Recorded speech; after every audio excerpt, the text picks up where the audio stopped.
अस्सलाम वालेकुम viewers, doctor Irfan Mughal here. नाजरीन, आज हम डिस्कस करेंगे नेबुलाइज करने के तरीके के बारे में। बच्चों में सबसे ज़्यादा कॉमन जो बीमारियां होती हैं, इनमें छाती के मसाइल सबसे ज़्यादा अहम हैं, जिनमें शामिल हैं नज़ला, ज़ुकाम, खांसी, बुखार वगैरह। और तरीक़े इलाज में सबसे ज़्यादा ज़रूरी चीज़ है नेबुलाइजेशन या बाप लगवाना। नाजरीन, सबसे पहले तो आपको पता होना चाहिए कि नेबुलाइजेशन जो मशीन है उसके कितने पार्ट्स होते हैं। इनमें शामिल हैं mask, medicine cup, mouth piece, plastic tubing और कंप्रेसर। नेबुलाइज़र इस्तेमाल करने से पहले अपने हाथ अच्छी तरह से धो लें।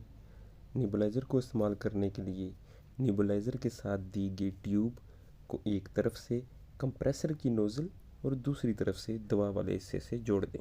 दवा वाले हिस्से, जिसे हम मेडिसिन चैम्बर या मेडिसिन कप कहते हैं, उसको घुमाते हुए खोलें और दवा के महलूल को उस हिस्से में उंडेल दें। महलूल की मकदार बढ़ानी हो तो नॉर्मल सलाइन अपने डॉक्टर की हिदायत के मुताबिक इस्तेमाल करें। अब दवा वाले हिस्से के साथ माउथ पीस या मास्क को जोड़ दें।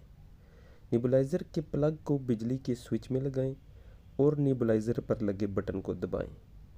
माउथ पीस या मास्क को मुंह और नाक पर इस तरह लगाएं कि भाप बाहर ना निकले।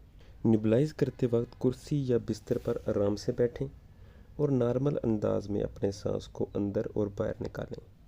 इस बात का ख़ास ख्याल रखें कि नेबुलाइज़र का चैम्बर जो है वो बिल्कुल सीधा रहे, क्योंकि अगर आप चैम्बर को साइड पे करेंगे या लेट के नेबुलाइज करेंगे तो ऐसी नेबुलाइजेशन का कोई फ़ायदा नहीं है, क्योंकि इसमें भाप अच्छे तरीके से नहीं बनती।